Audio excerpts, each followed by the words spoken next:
বাংলাদেশের অন্তর্বর্তীকালীন সরকারের প্রধান উপদেষ্টা ডক্টর মোহাম্মদ ইউনূস এবার ঘোষণা করেছেন যে বাংলাদেশ জালিয়াতিতে চ্যাম্পিয়ন। মানে বাংলাদেশের সরকার প্রধান এমন একটা ঘোষণা প্রকাশ্যে এক অনুষ্ঠানে দাঁড়িয়ে দেওয়ার প্রয়োজন বোধ করেছেন।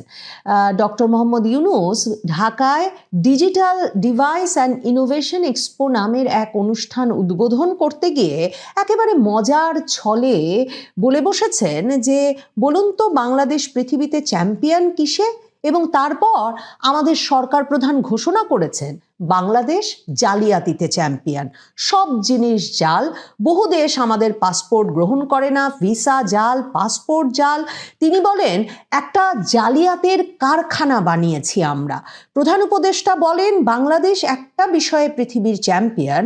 এখন আপনাদের সবার জানা আছে হয়তো, তবু আমি আবার বলবো, বাংলাদেশ পৃথিবীতে চ্যাম্পিয়ন কিসে? জালিয়াতিতে। ডক্টর ইউনূস বলছেন আমি মধ্যপ্রাচ্যের একটা রাষ্ট্রের মন্ত্রীর সঙ্গে আলাপ করেছিলাম, তারা বহুদিন ধরে আমাদের প্রবেশাধিকার দিচ্ছে না, বাংলাদেশের কোনো মানুষকে প্রবেশের অধিকার দেবে না।